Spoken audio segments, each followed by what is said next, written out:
Hello everyone, I myself Sayyid Muzammil and I am back here with task number 2 given by Spark Foundation.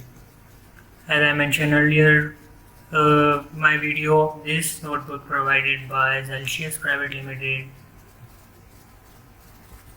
So this task based on unsupervised learning called K-mean clustering.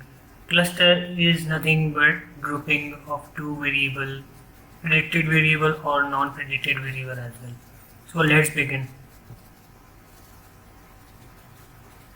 To following SOP, we supposed to import necessary libraries called pandas, NumPy, matplotlib for visualization, pandas and NumPy for evaluate and quick analysis of data, and scikit-learn, most important machine learning library.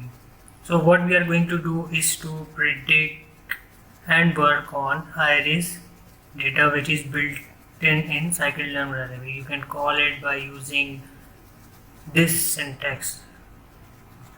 So as I put the data set using this function load iris because I mentioned it's a built-in data set in scikit-learn library. You can call it by using this method dataset.load iris and put it into a data frame iris.data, and I use iris.feature as a my data's column. So I printed default 5 rows here which have sepal length, sepal width, petal length and petal width, which is in centimeter. So move to the next. Let's solve it. Here I print my rows of my data, and here I initialize my cluster by using k-means.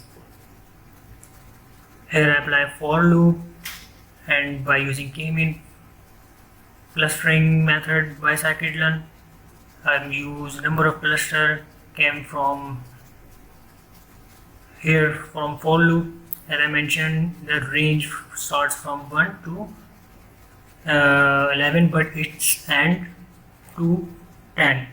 1/11th will be examined.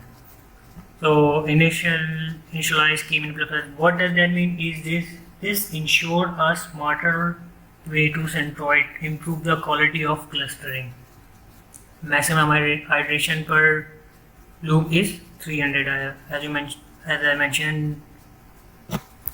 mentioned here, per iteration is 300, and number of iteration as you can see here, the range function is 10. Random state I am put 0 because next loop will never change the values. To move to the next, I am going to plot my list series called WCSS, which I append here. Okay, I forgot one thing to explain. What is inertia? Inertia is measure how data was well clustered by k-mean. So here you can see my visualization chart seems like elbow. It is called elbow method. As I mentioned here, you can see this label. This is called elbow method. Okay, move to the next step, which is apply my k-learning same method for my whole data. I put same syntax here, but this time I put number of cluster is 3 and rest of things are same as previous cells. Okay, I put scatter visualization here. Scatter visualization best for viewing clustering and relationship between two variables. Okay, here I put iris setosa and I donated it as red color. And what is this? This is nothing but my dot size. You can put any size you want. So here I put iris vertical, and here I put Iris virginica. And the last, I visualize send my centroids, which is donated by yellow, and put it together in one visualization called scatter plot. Here you can see my predicted visualization, which is where cluster fall in different categories. The grouping was very strong between these centroids and different. So here I test my predicted visualization data for visualization, and I put first two columns. You can put any rows and columns you want. So I put two rows or columns only. So, and here I put my centroid as donated as yellow.